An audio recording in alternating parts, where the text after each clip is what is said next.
Okay, welcome to another SEO rant by Josh Bachynski. That's me. So I have a smorgasbord of SEO knowledge for you today, of potpourri, if you will, of SEO leaks. The SEO world has been leaky. There's been many leaks in many places. So I've got Googlers galore, leaks like crazy. So I'll just jump right into it. Okay, so the first leak is from the 12th of April by our favorite John Mueller, who mentioned something very interesting in a hangout on the 12th of April. He said that sites which are trusted less are spidered less, except for the, and this is my observation, except for the pre-panda spikes. So sites that are trusted less are spidered less. So this is a very interesting leak from Google. So a way to take advantage of this is if you notice that your crawl rates have suddenly plummeted or have been really low for a long time, that's another good indication that your site is considered to be low quality by Google. What does low quality mean? Whenever they're talking about low quality, they mean the site is has bad usage metrics. So not a lot of returning visitors, very high bounce rate, very low time on page. There's pages people are bouncing off of, or people are bouncing off the landing page and going back to the SERP and clicking on the result. That's what they mean by low quality, and that's what they look for in Panda. So, and those kinds of sites are trusted less, and they're spidered less. That could also have something to do with the on-page and off-page over-optimization as well.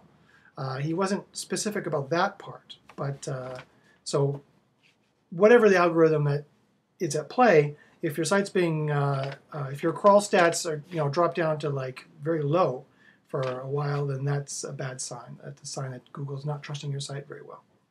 You might want to get an SEO professional to take a look at your site. Okay. Oh yeah, and I've noticed that before Panda drops, quite often that there'll be a huge spike of spidering your site. So maybe there's a, I'm not entirely sure how Panda works at this point, but it could be that the low usage metrics triggers a Panda review, and then they'll spider the whole site and kind of analyze it on the upper level, all the garbage text, duplicate text, the total look and feel of your site, if it's too ad heavy, too many images, too ad heavy, above 500 pixels, that kind of a thing. Okay, also released on the 12th of April, there was the ex-Googlers interview. There was a bunch of ex-Googlers. I don't remember all their names. They have non-North American names, so it's hard for me to remember them. It's not like Jim Bob. It's like someone, Sucka Schlooper, or whatever their names are. I can't, I'm not, whatever. I don't know their names. But they're the ex-Googlers. I can find them. If you want to know, if you really want to see this interview, email me. I can find it. But I can't remember their names off the top of my head. But they did work at Google.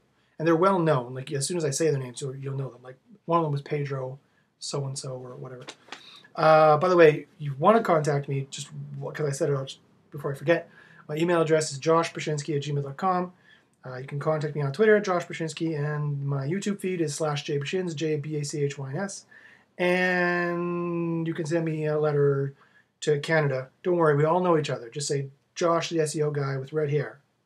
And they'll know who that is. Just address it to Canada, and I'll get it. Because there's only like 10 of us up here. Okay, yeah, so they had an interview.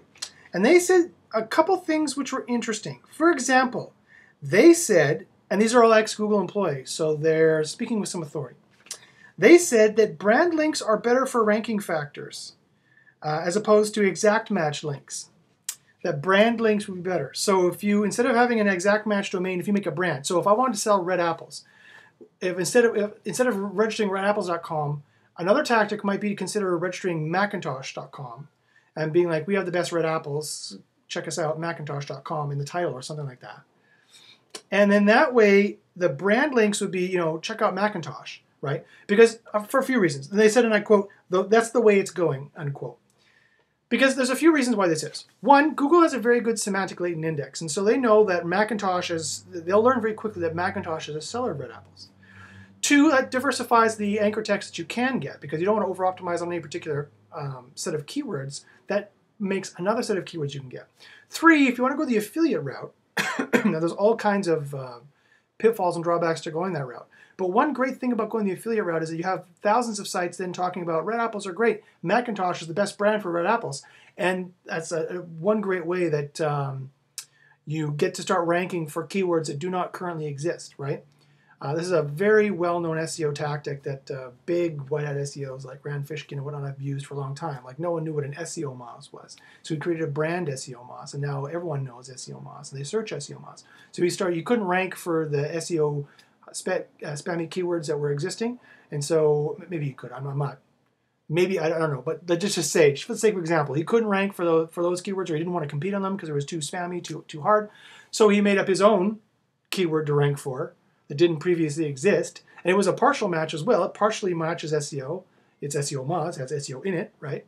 And so there's a chance he can still rank for that too, and then he can go and make Wikipedia posts about it because it's, fully white hat and get these links, and that trains Google's algos, and Google will train the algo on all these affiliate sites as well. It doesn't have to be affiliate sites though. You can have your own blog buffer sites that say the same thing, which is another well-known and well-used SEO tactic, is to have buffer sites where you send all the spam links to your buffer sites, and the buffer sites talk about you and your brand and how great you are, blah, blah, blah, blah, blah, and they link up to you.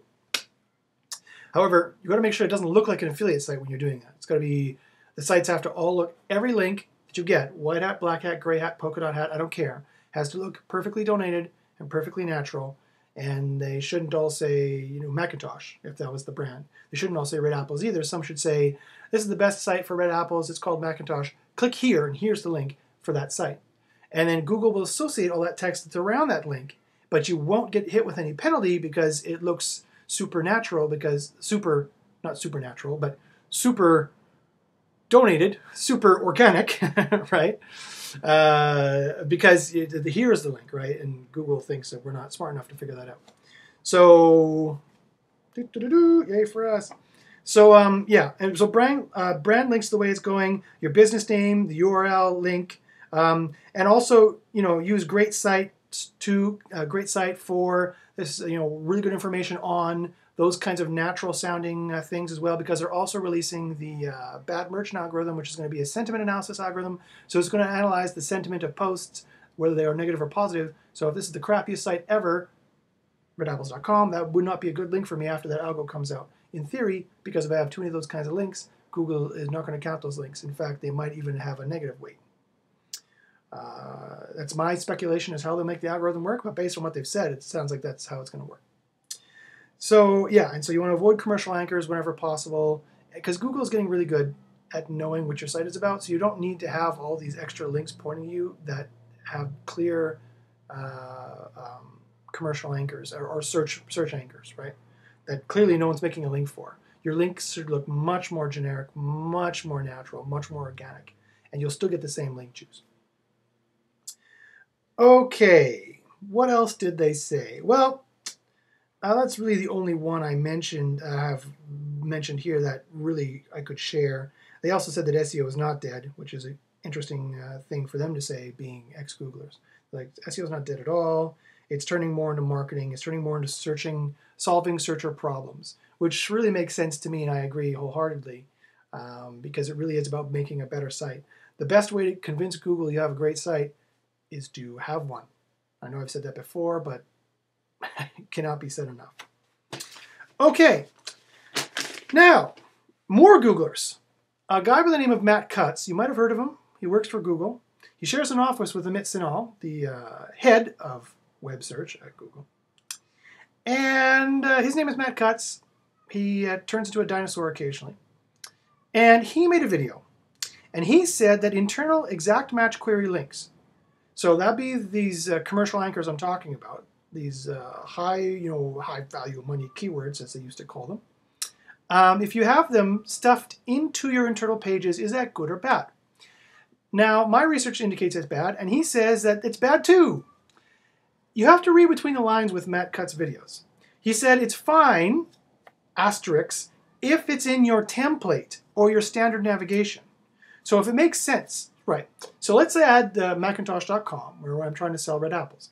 And let's say I had red apples, green apples, blue apples as my navigation in my template at the top or the side or whatever. That's fine. But if I also decide in my text of my index page, say, I have the best red apples, it's a link. You can get red apple info, and then you can buy the best red apples, and those are all links, right? That's not fine, right? That's keyword stuffing. That's way too aggressive internal exact match anchors. I see this again and again when I'm doing SEO analyses, and I keep telling people to stop. And they say, really? And I say, yes, really. Because it's a problem for two reasons, and John Mueller's already answered this months ago. It's a problem because it's keyword stuffing. You're stuffing in red apples, red apples, red apples again and again. They're highly commercial, obviously commercial phrases. Buy red apples, red apple info, red apple review. We have the best red apples, and that's all pointing to the same internal page. When you already have a link to that page, on that page, a link to the red apples page, sorry, it's backwards, on that page, and also in the navigation, that's way too redundant. And so the Penguin algorithm used to find that, and now they've kind of broken that out, and they find that on a regular basis now, right? I think it's part of Panda now, personally. So don't do that. Don't do that at all. You don't need it. It's redundant. It's not helping you at all. All it is doing is increasing your risk of penalty. And proper SEO is all about risk mitigation. SEO is not about SEO. SEO has nothing to do with SEO. SEO has everything to do with risk mitigation. That's what I say. Okay, so even more leaks and stuff. Oh, there's extra stuff on this page too. Oh, geez. Okay, the next one is John Mueller again. John Mueller, another Googler. And he said that, this is very interesting too. He said on the same date, I think the 12th of April or at some point, he said that Google, this is a post of his, he says that Google only takes manual actions on the highest traffic, highest ranking sites. Now, that was a very interesting leak from Google there. I have long suspected, due to the simple logistics of manpower, or in this case, the lack thereof, given that there are trillions of web pages on the internet, that Google has to obviously prioritize as to what sites they manually check. Now, clearly they have algorithms that, in their parlance, bubble up pages which are more suspect, and bubble up sites which are more suspect, which are which are borderline, that the algorithm can't definitively penalize or demote. They call it demote when the algorithm does it, and penalize when a human does it, because that's so much more humane, their rhetoric. So when the algorithm cannot clearly determine that this is over-optimization, or cloaking, or hidden keyword stuffing, which is over-optimization, they bubble it up to the manual team. Now, they do have a team of like 12,000 people in India, don't forget, that they opened up in 2012. And there's a big webmaster hangout. I don't know if it's actually 12,000 people. I know it's many thousand people. So they can churn through quite a lot. But that was early 2012. You remember that's when the huge onslaught of manual action notices started coming out. That's because they outsourced a lot of that to India, right? There's a hangout. Look 2012 India Webmaster Google Hangout. You'll find it. So they started it up because they're having a big celebration about it. Yay, look at us. So we're going to find so much spam. So they obviously need to prioritize. And this is, I often speculated and wondered and thought they probably prioritize this way. And they do, because it makes sense. Because what they want to make sure they remove is spam from their search engine results pages. And so clearly the highest ranking sites, page one is what they're going to be concerned with first and foremost. So this leads itself to an interesting strategy, right? One, as I said, what did I say? Boys and girls, what is SEO about? SEO is not about SEO. SEO does not equal SEO. SEO equals risk mitigation. And so the higher ranking your site is, the more traffic it gets, the more you move from black hat or new SEO to enterprise level SEO, which is more about risk mitigation. All of SEO is about risk mitigation, but most especially enterprise SEO. And so the more squeaky clean you should be, the higher you rank. The higher you rank, the more you need to change your site to be squeaky clean, because the more risk you incur, because it's higher ranking, it's now making more money, it is a more high valuable property, so it's a higher risk property as well. Think about it that way. Don't think your job is done when it's ranking page one. In fact, now your job increases tenfold when it's ranking page one, because now you have to be extra squeaky clean, because those are the sites that they're now starting to do manual reviews on. Thar be dragons there. Thar be Googlers there. It also makes another interesting strategy that a lot of people already use. There's, of course, there's churn and burn strategies you see a lot in the payday loan sector, where they just make a crap site, they 301 all their links or change all their WordPress plugins that they have all these black hat links from, the couple million links to point to the new site. They register a new site, it ranks for a few months, it gets hit, they just do another one. So they churn and burn that way. And they have like 10 going, and so they churn and burn that way.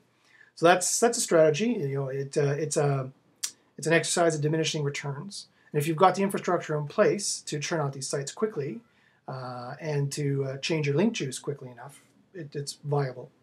Another interesting strategy is, of course, doing a bunch of small sites. So instead of having one large site, which you pull all of your risk and you have all your egg, you have your one egg in one basket, so to speak. You have many eggs in many baskets. You have, instead of having one site with 100 pages, you know, you have 10 sites with 10 pages on slightly different topics. You know, you have 10 blogs, and you space that out. You add content to the different blogs. Now, in one aspect, if you have the infrastructure in place, it's worth doing. But if you don't know how to make different sites, you don't have the team in India or the Philippines set up, or you know the college students in your local area set up ready to do this, then it can get laborious. And, you know, but it's an interesting strategy because if you keep them low traffic enough, you might keep them under the radar, and also you mitigate your risk. You spread the risk around because if one site gets hit, well, you still have the other 9 to sell from, right? So that's another strategy as well. So those are things to keep in mind. You know, big e-commerce sites with hundreds of articles and good quality content and not thin content and lots of interesting information that the users are not bouncing and repelling from because they're not finding what they're looking for. Those kinds of sites rank very well. I have lots of sites like that. They kill it. I have one site that ranks on page 1 for literally like 40 different key phrases because it's a huge e-commerce site with a lot of authority, you know, hundreds of thousands of links. Because it's got all this great content on it and a few other strategies to push links at it. And it works, and it's fairly rock solid, but, you know, it takes the occasional pan to hit, which really there's nothing I can do about, right?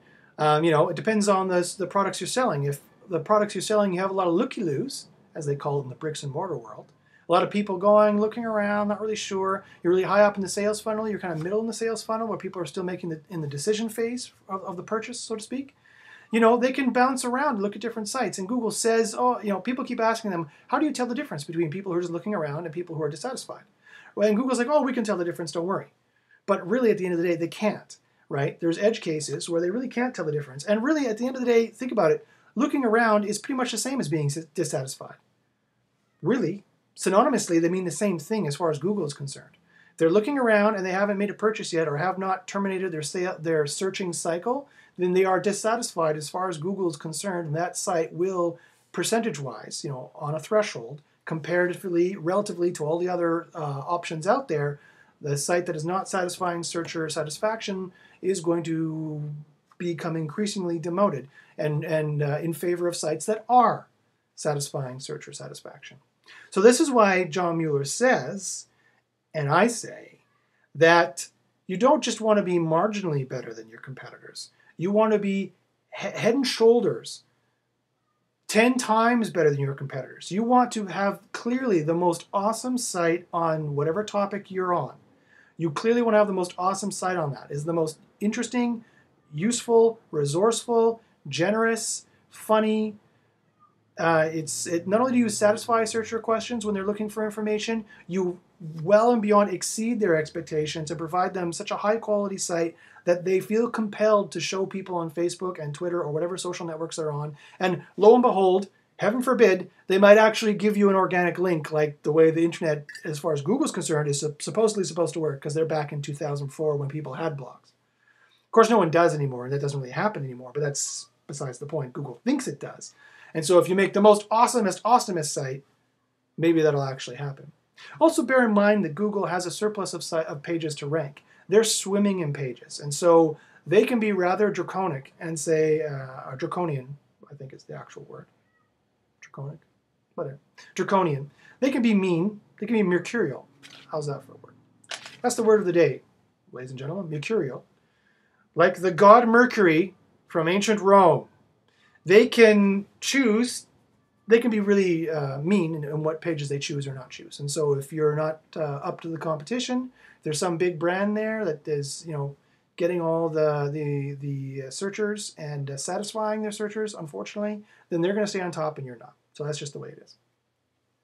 All right. And my last little rant of the night, after I take a sip,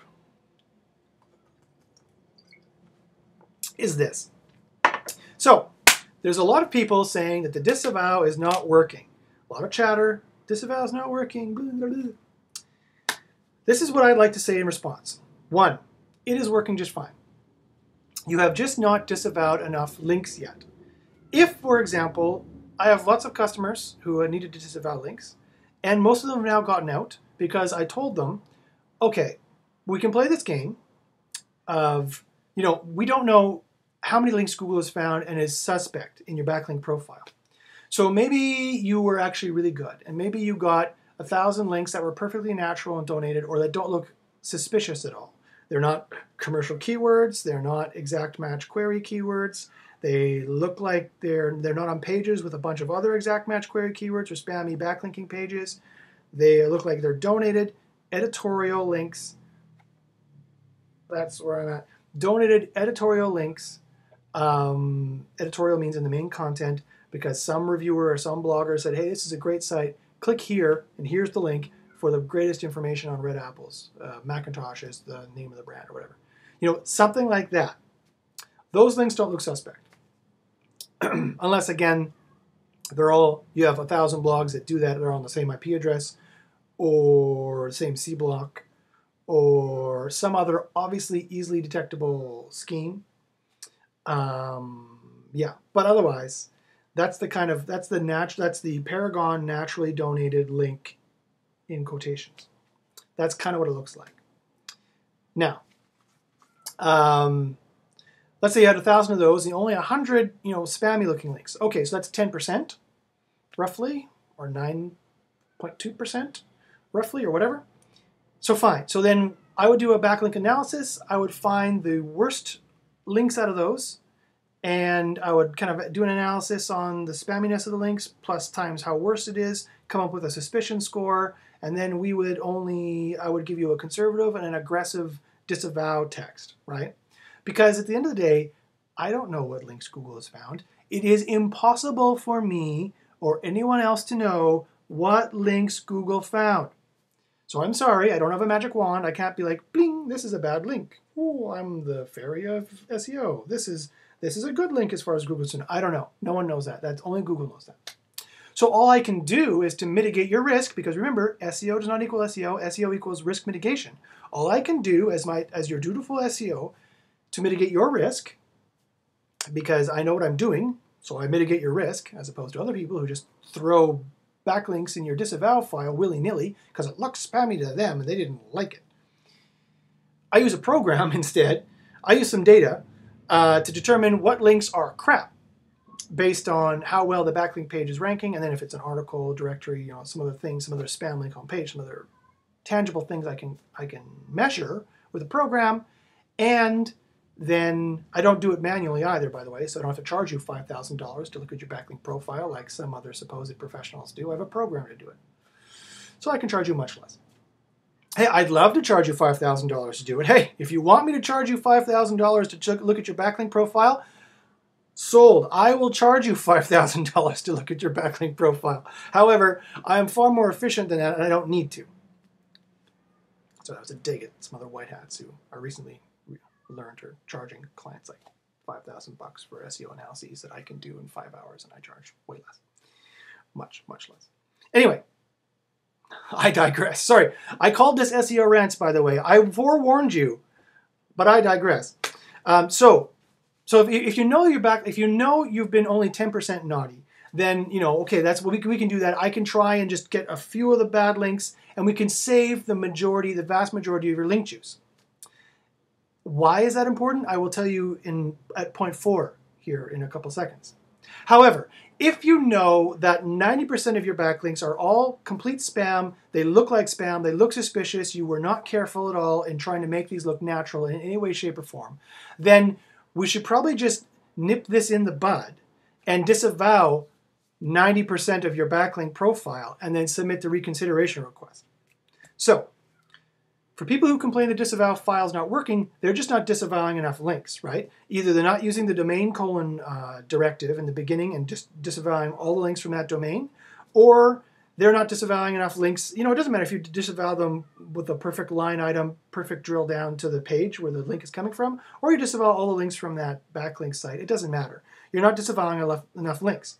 Also, point 2, remember, if you have a manual penalty, you need to disavow all of the suspicious looking links, because if you've got a manual penalty, that means someone has manually gone and looked. So the jig is up, right? If you have any vaguely suspicious looking links, you need to go well above and beyond, because there's a certain number you need to hit and Google doesn't tell you what it is, and I don't know what it is. And so you need to know how many suspicious backlinks you have, because that's the ones you built, and we need to start from there. And if you got a manual penalty, you need to disavow these links, and then what you need to do is you need to submit a reconsideration request and say, I'm so sorry, I hired a shady SEO, he did all this stuff, he didn't tell me what he was doing, but now we're committed to white hat, you know, we're never going to do it again. You have to show good faith that you're never going to do it again, 1, and 2, disavow enough links. If you have not disavowed enough links, you can show all the good faith you want, they're not going to release your manual penalty. It is a simple numbers game. I repeat, it is a simple numbers game when you get the unnatural link notice.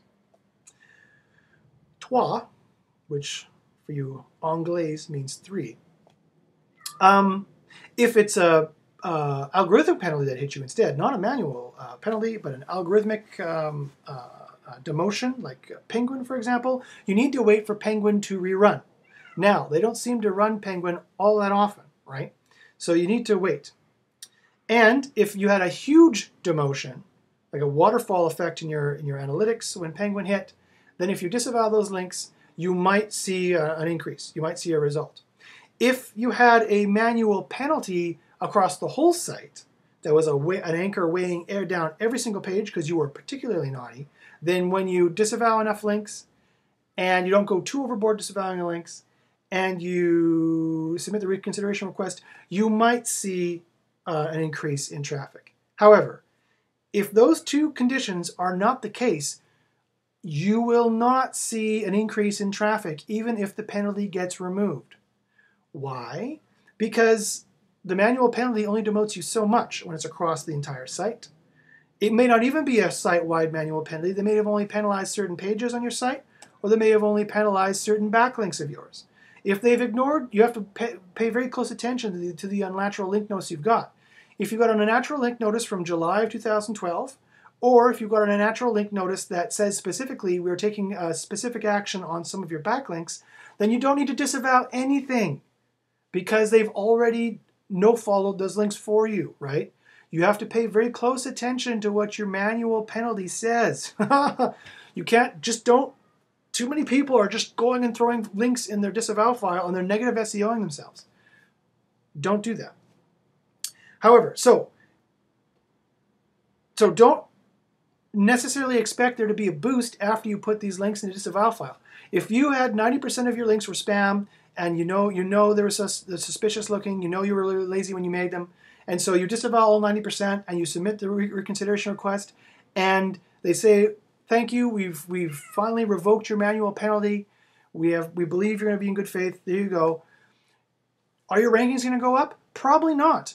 It depends on what your competitors, what kind of backlinks they have. Because if you had 1,000 backlinks and you disavowed 900, you have 100 left, more or less, right?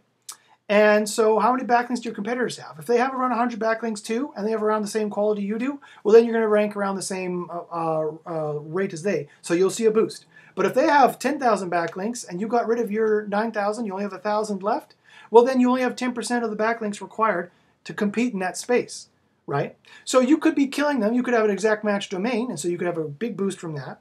And the Inquiry Deserves Diversity algorithm might actually float you up there anyway, so you could get back that way. If you have an EMD and they have 10,000 links, you have 1,000. And let's say they have let's say they all have manual penalties too, and let's say they're all hit by Panda because they have terrible usage metrics, they have the crappiest, spammiest sites in the world, but you don't, you have a great site, then you might be able to get up there even with that few links. But at the end of the day, you need that kind of plateau of backlinks. It's kind of like the lower level of the cake, right? That still needs to be there within a relative comparison. So don't expect a big boost after you disavow 90% of your links, because 90% of your links have now been disavowed, right? Discounted. So the disavow file works just fine. I have plenty of customers who have gotten out of it. It works best for people who have had a manual penalty and they only have to disavow like 20 to 30% of their links, then they can get back up. Or they have extra special circumstances, like they have an EMD, they can get back up there. Or they have really great usage and everyone else has been penalized and doesn't have great usage. Then they can get up there and start competing. At least on some long tail, maybe just some of your articles or whatever, you start getting up there. Really, it would be best if to have hired an SEO professional like me, who could possibly have given you this information to start, that you might want to consider, this is really spammy, you were really hit, you might want to consider just starting again with a new domain. Maybe we can even find a better exact match domain that will give you a ranking boost right away. Or maybe you want to go the brand route, fine. And if you can't change domains, fine, then you need to look and you can play this game for a few months, disavowing 10%, disavowing 20% if you don't really know. But then at some point you have to decide, and some of my customers have gotten out that way. And they were very lucky that we didn't just disavow 90%, because then they would have been might as well have registered a new site at that point. So you have to be very careful how you handle this. But my long story short is the disavow file works just fine. People just don't know how to use it. People just don't know how to attack SEO in a methodical risk mitigation kind of strategy. And so I do, because I'm me. So anyway, so that's the end of my rant for today. That's all I want to say. So if you have any questions, comments, critiques, kudos, you can email me at joshbachynski@gmail.com. You can also find my site. It's seo-help.me, where there's lots of videos to watch. You can also go to my YouTube feed, which has all the same videos. It's /jbachins. You can find me on Twitter at joshbachynski. And again, you can send a letter to Canada and just say, Josh the Redhead who does SEO, because there's only like 10 of us here, and it'll get to me. Okay, so we'll see you later. We'll see you next week for more Google leaks, and good luck in the SERPs.